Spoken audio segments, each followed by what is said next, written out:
አሜሪካ በቬንዙዌላ ላይ ሰፊ ጥቃት ፈጸመች። ጤና ይስጥልን አድማጮች፣ ኢትዮ ሪፖርቶች ነን። በዛሬው ቆይታችን አሜሪካ በዛሬው ዕለት ቬንዙዌላ ላይ ስላደረሰችው መጠነ ሰፊ ውድመትና በቬንዙዌላ በኩልም ጥቃቱን አስመልክቶ ስለወጡ መረጃዎችን እንነግራችኋለን። ቪዲዮውን ላይክ፣ ሼር እና ሰብስክራይብ እያደረጋችሁ ለሌሎችም እንዲደርስ አድርጉ። መልካም ቆይታ ከኢትዮ ሪፖርት ጋር።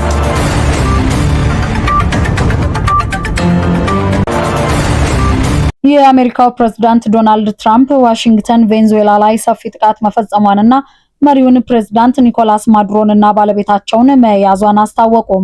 ትራምፕ በትሩዝ ማህበራዊ የትስስር ገጻቸው ዩናይትድ ስቴትስ ውጤታማ የሆነ ሰፊ ጥቃት በቬንዙዌላ ላይ በመሪዋ ላይ መፈጸሟን ጠቁመዋል።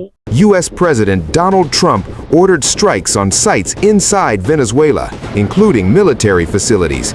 ይህም ብቻ አይደለም አድማጮች፣ የዋይት ሃውሱ መሪ ፕሬዝዳንት ኒኮላስ ማዱሮን ከነባለቤታቸው ጭምር መያዛቸውንና ከሀገር ውጪ እንዲወጡም ስለማድረጋቸው ገልጸዋል። ቅዳሜ ጠዋት ከቬንዙዌላ ዋና ከተማ ጭስ ሲወጣ ከታየ በኋላም የአሜሪካን ባለስልጣናት በከተማዋ በሚገኙ ወታደራዊ ሰፈሮች ላይ ጥቃት እንዲሰነዘር ትዕዛዝ ስለመሰጠቱም አረጋግጠዋል።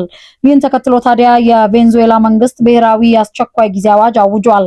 በተጨማሪም የቬንዙዌላ መከላከያ ሚኒስቴር በመላ ሀገሪቱ የጦር ኃይሉን እንደሚያሰማራ ነው ያስታወቀው። የመከላከያ ሚኒስትሩ ቭላዲሚር ፓድሪኖ ሎፔዝ በቪዲዮ ባስተላለፉት መልእክትም ቬንዙዌላ አይታ የማታውቀውን አስከፊ ጥቃት ገጥሟታል፣ አጥቅተውናል፣ ነገር ግን እንድንበረከክ አያደርጉንም ሲሉም በቁጭት ተናግረዋል። የአሜሪካው የውጭ ጉዳይ ሚኒስትር ማርኮ ሩቢዮ በበኩላቸው የፕሬዝዳንት ኒኮላስ ማዱሮን መያዝ ተከትሎ ተጨማሪ ጥቃት ቬንዙዌላ ላይ እንደማይጠብቁ ነው የተናገሩት። ሴናተር ማይክ ሊ ከማርኮ ሩቢዮ ጋር በስልክ ከተነጋገሩ በኋላ የማዱሮን በቁጥጥር ስር መዋል አረጋግጠዋል። ሩቢዮ ማዱሮ በአሜሪካ ቁጥጥር ስር በመዋሉ አሁን ተጨማሪ ጥቃት ቬንዙዌላ ላይ አይጠብቁም ብለዋል። የአሜሪካን ጥቃት የስር ማዘዣውን ለማስፈጸም እንደሆነም አክለው ተናግረዋል። ቀደም ሲል ሊ በኤክስ ገጻቸው በለጠፉት ጽሑፍም ጦርነት ማወጅን ወይም ወታደራዊ ኃይል ለመጠቀም ፍቃድ የማይጠይቅ ህገ መንግስት ካለ ለመማር ዝግጁ ነኝ ማለታቸው ይታወቃል።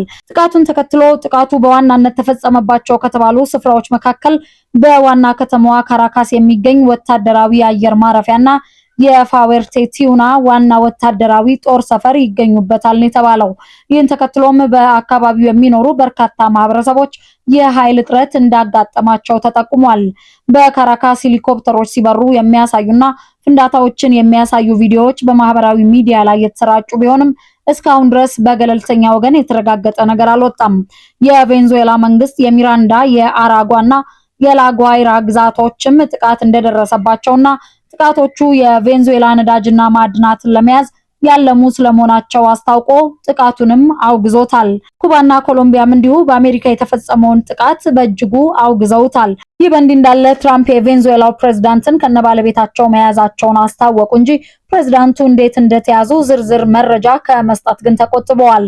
ተልዕኮው በአሜሪካ የህግ ማስከበር መሰረት መካሄዱን በመግለጽ በጉዳዩ ዙሪያ ዝርዝር መረጃዎችን ማውጣታቸውን እንደሚቀጥሉ የጠቆሙት ትራምፕ ከዚህ በመቀጠል በመኖሪያ ቤታቸው መግለጫ እንደሚሰጡም አክለዋል።